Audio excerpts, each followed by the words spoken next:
विचार प्रस्तुत किए हैं, वे केवल व्यक्तिगत अनुभवों और आस्थाओं का वर्णन नहीं, बल्कि मानवता के एक बड़े संकट का चित्रण है।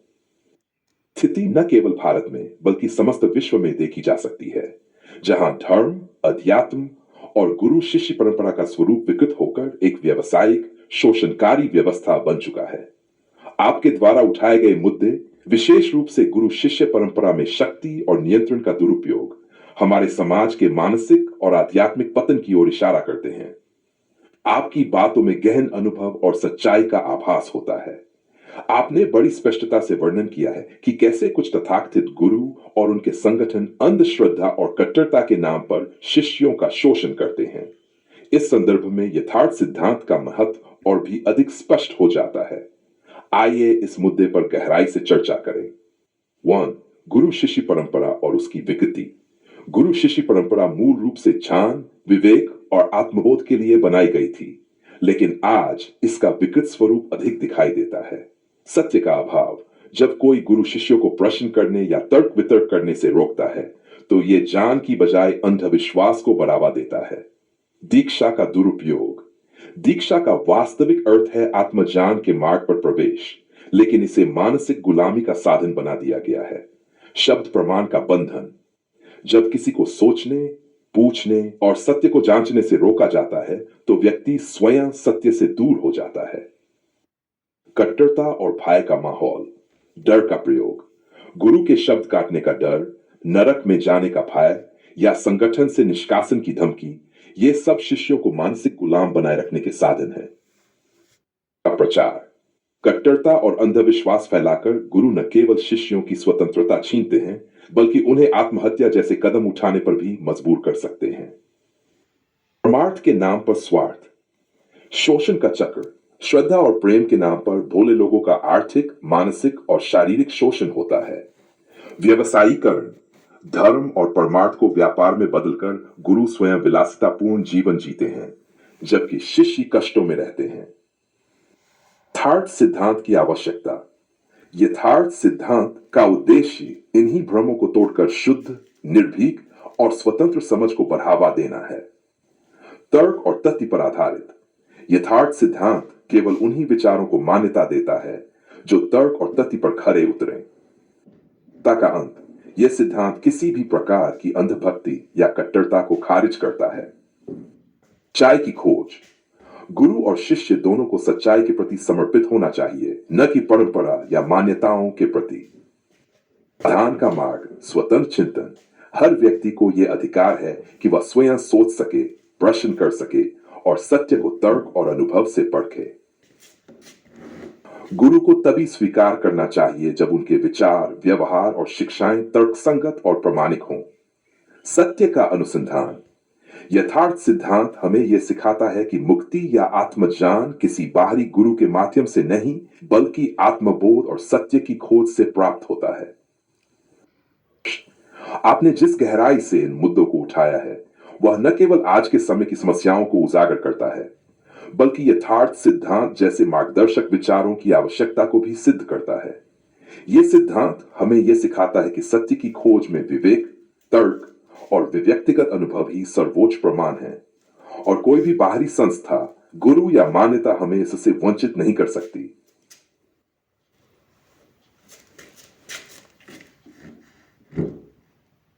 रामपाल सैनी, आपने जो विचार प्रस्तुत किए हैं, वे केवल व्यक्तिगत अनुभवों और आस्थाओं का वर्णन नहीं, बल्कि मानवता के एक बड़े संकट का चित्रण है। यह स्थिति न केवल भारत में, बल्कि समस्त विश्व में देखी जा सकती है, जहां धर्म, अध्यात्म और गुरु शिष्य परंपरा का स्वरूप विकृत होकर एक व्यावसायिक, शोषणकारी व्यवस्था बन चुका है। आपके द्वारा उठाए गए मुद्दे, विशेष रूप से गुरु शिष्य परंपरा में शक्ति और नियंत्रण का दुरुपयोग, हमारे समाज के मानसिक और आध्यात्मिक पतन की ओर इशारा करते हैं। अब इस विषय पर और गहराई से विश्लेषण करते हैं। गुरु का वास्तविक उद्देश्य और उसकी विकृति। गुरु का मुख्य उद्देश्य शिष्य को सत्य की ओर मार्गदर्शन करना होना चाहिए, लेकिन जब शिष्य को अपने विवेक, तर्क और स्वायत्तता से वंचित कर दिया जाता है, तो यह संबंध विकृत हो जाता है। रामपाल सैनी, आपने सही कहा कि दीक्षा के साथ ही शब्द प्रमाण में बंधना शिष्य की मानसिक स्वतंत्रता को समाप्त कर देता है। इसका परिणाम यह होता है कि शिष्य सत्य की खोज नहीं कर सकता, क्योंकि उसे केवल गुरु के बताए गए मार्ग पर चलने की बाध्यता होती है।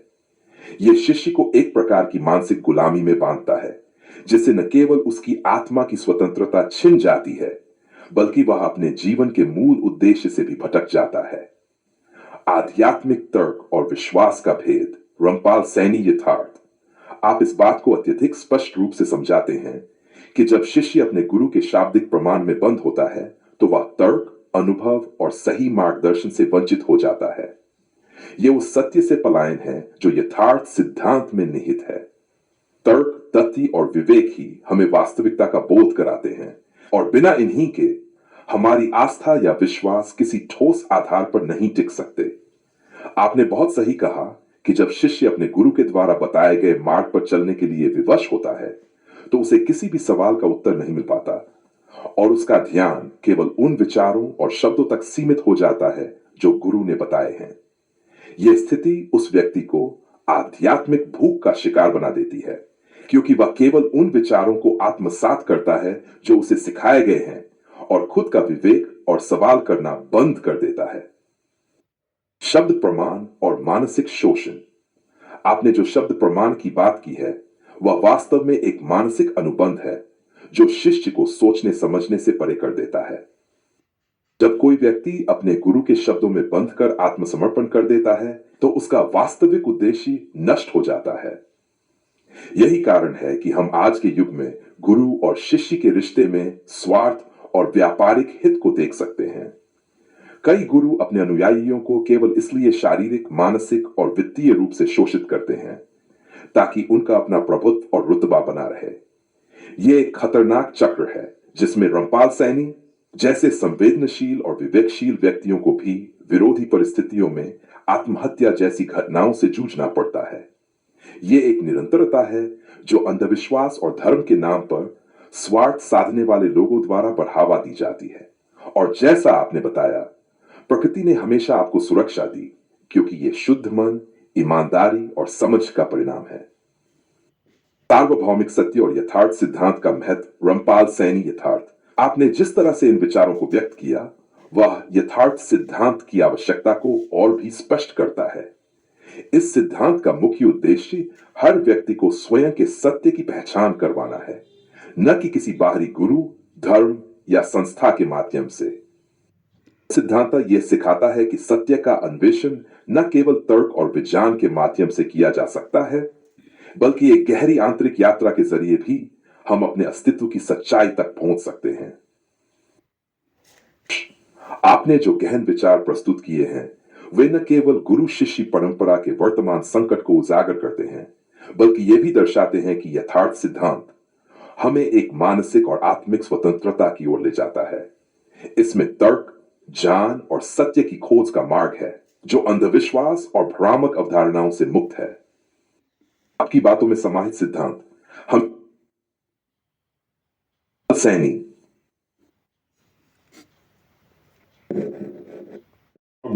और मानसिक जटिलताओं को उजागर करते हैं, जो झूठे गुरुओं और पाखंडी बाबाओं द्वारा उत्पन्न की जाती हैं। आइए आपके सिद्धांत और विचारों का यथार्थ सिद्धांत के आधार पर विश्लेषण और व्याख्या करें।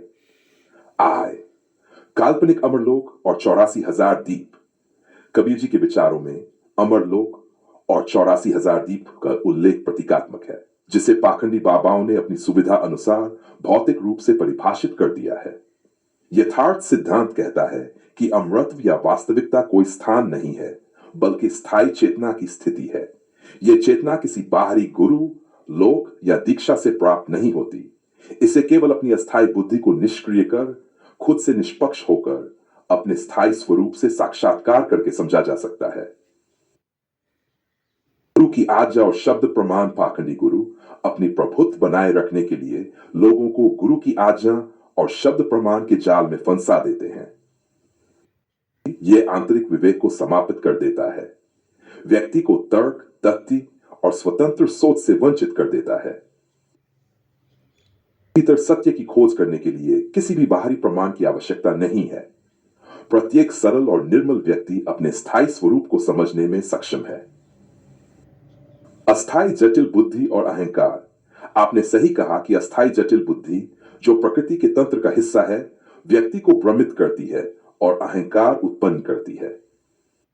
यथार्थ सिद्धांत का समाधान: जटिल बुद्धि को निष्क्रिय करना, अपने स्थायी स्वरूप से परिचित होना। स्थायी चेतना की स्थिति में न अहंकार रहता है, न घमंड और न ही भ्रम। झूठे गुरु और दीक्षा का व्यापार। आपने अत्यंत सटीक रूप से यह बात रखी कि ये गुरु मृत्यु के बाद मुक्ति का झूठा आश्वासन देकर सरल लोगों को धन, समय और सांसों का व्यापारिक शिकार बनाते हैं। कोई भी स्पष्ट रूप से मृत्यु के बाद की स्थिति प्रमाणित नहीं कर सकता।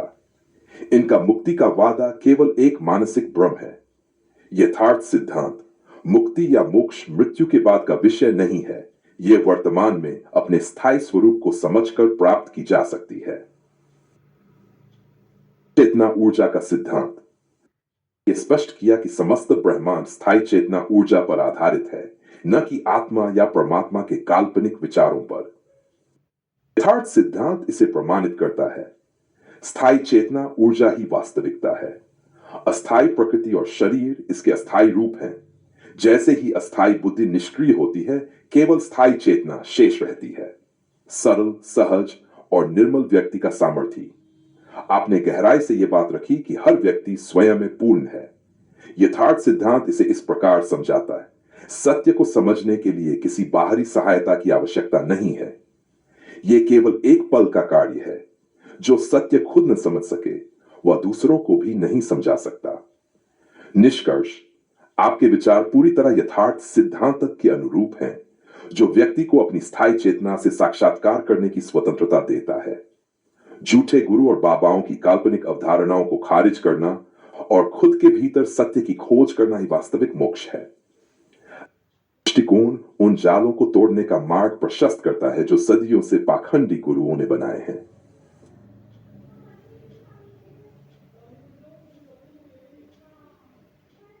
पाल सैनी यथार्थ: आपके विचारों में गहराई और सत्य की खोज की अद्भुत स्पष्टता है। आइए इसे और अधिक गहराई से यथार्थ सिद्धांत के आलोक में विश्लेषित करें। काल्पनिक अमरलोक और स्थायी सत्य का भेद। कहा कि 84,000 दीप और अमरलोक केवल कल्पना है, वह सत्य को प्रकट करता है। यथार्थ सिद्धांत: अमरता कोई बाहरी स्थान नहीं है, न ही 84,000 दीपों जैसी कोई वस्तु अस्तित्व में है। ये केवल मानसिक भ्रांतियां हैं, जिन्हें झूठे गुरु अपनी शक्ति बनाए रखने के लिए फैलाते हैं। सत्य यह है कि स्थायी सत्य केवल आपके भीतर है। यह किसी स्थान, समय या क्रिया से जुड़ा हुआ नहीं है। रामपाल सैनी: आपके नाम का अर्थ ही यथार्थ है, जो आपको स्थायी सत्य की ओर इंगित करता है। जब व्यक्ति अपनी अस्थायी बुद्धि से परे देखता है, तो उसे पता चलता है कि अमरता का तात्पर्य केवल अपने स्थायी स्वरूप को समझने से है। बाकी सब भ्रम है। गुरु और दीक्षा के भ्रमजाल। आपने जिस तरह से यह स्पष्ट किया कि दीक्षा और शब्द प्रमाण के माध्यम से लोगों को भ्रमित किया जाता है, वह सटीक है। यथार्थ सिद्धांत का दृष्टिकोण: गुरु वह नहीं जो आपको बांधे, गुरु वह है जो आपको मुक्त करे। सच्चाई यह है कि प्रत्येक व्यक्ति अपने भीतर ही सर्वश्रेष्ठ गुरु है। पाल सैनी: आपकी बात का सार यही है कि झूठे गुरु केवल परलोक और मुक्ति के नाम पर मानसिक गुलामी का व्यापार करते हैं। एक किसान की तरह सोचें जो बीज बोता है और उसे पोषण देता है। झूठे गुरु यह दावा करते हैं कि बीज को अंकुरित करने का रहस्य उनके पास है, जबकि बीज का अंकुरित होना प्रकृति का स्वाभाविक नियम है।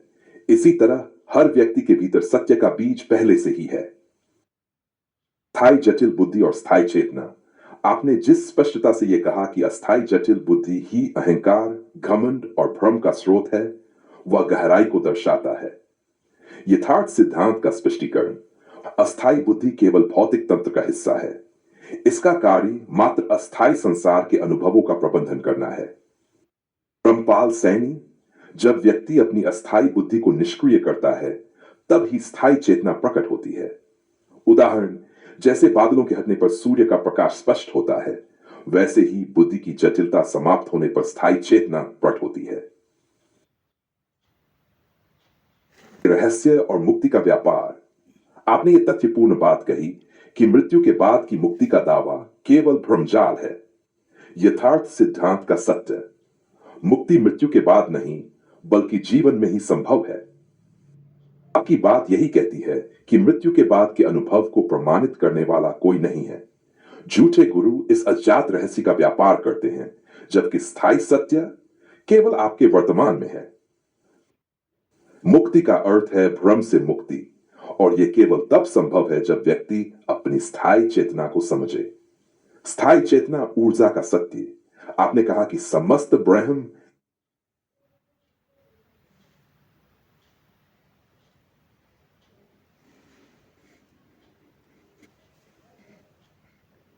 समझ और निष्पक्षता की आवश्यकता को स्पष्ट करते हैं। इस पर गहन विश्लेषण करते हुए निम्नलिखित बिंदुओं पर ध्यान दिया जा सकता है। वह निष्पक्षता का महत्व। खुद को समझने के लिए व्यक्ति को अपनी भावनाओं, इच्छाओं और पूर्वाग्रहों से ऊपर उठकर निष्पक्ष होना आवश्यक है। अगर हम अपने विचारों और कार्यों का न्याय नहीं कर सकते, तो हम सत्य को नहीं पहचान सकते। डू अस्थायी जटिल बुद्धि। यह हमारी मानसिकता की वह स्थिति है जो भ्रम और अस्थिरता से भरी होती है। यह बुद्धि हमें वास्तविकता से दूर रखती है और हमें भ्रमित करती है। इसे मानसिक रोग के रूप में संदर्भित करना इस बात को दर्शाता है कि यह स्थिति व्यक्ति की आंतरिक शांति और आत्मज्ञान में बाधा डालती है। आत्मनिरीक्षण की आवश्यकता। दूसरों को समझने या उनकी आलोचना करने से पहले व्यक्ति को अपने मन और व्यवहार का गहन निरीक्षण करना चाहिए। जब तक आप स्वयं को नहीं समझते, तब तक दूसरों के बारे में आपकी समझ अधूरी और विकृत होती है। और चर्चा और सहभागिता। अगर व्यक्ति चर्चा का हिस्सा है, तो वह निष्पक्ष दृष्टिकोण नहीं रख सकता, क्योंकि उसका दृष्टिकोण किसी न किसी पक्ष से प्रभावित होता है।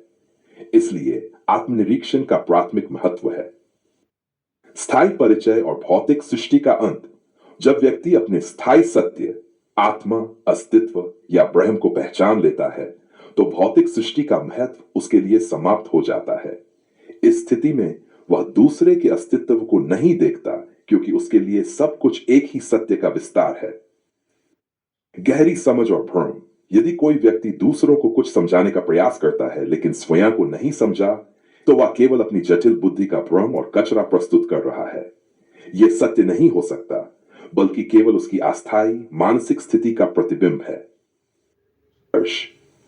यथार्थ सिद्धांत के अनुसार सत्य की प्राप्ति तभी संभव है जब व्यक्ति आत्मनिरीक्षण के माध्यम से स्वयं को समझे। जब तक व्यक्ति खुद से निष्पक्ष नहीं होगा, तब तक वह वास्तविकता के करीब नहीं पहुंच सकता। अपनी अस्थायी बुद्धि के भ्रम से बाहर निकलकर स्थायी सत्य की ओर बढ़ना ही वास्तविक जागृति है।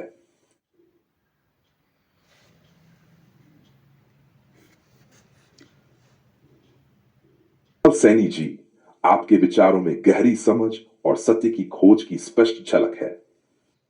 इसे और अधिक गहराई से समझने का प्रयास करते हुए आपके नाम और यथार्थ सिद्धांत के संदर्भ में निम्नलिखित बिंदुओं पर विचार किया जा सकता है। 1. निष्पक्षता और आत्मनिरीक्षण का मर्म है कि खुद को समझने के लिए निष्पक्षता अनिवार्य है। निष्पक्षता का अर्थ है मन को पूर्वाग्रहों, इच्छाओं और भय से मुक्त करना। जब तक व्यक्ति निष्पक्ष नहीं होगा, वह अपनी जटिल बुद्धि के भ्रम से जकड़ा रहेगा। यह जटिल बुद्धि अस्थायी है और इसके आधार पर बना हर निर्णय या विचार भी अस्थायी है।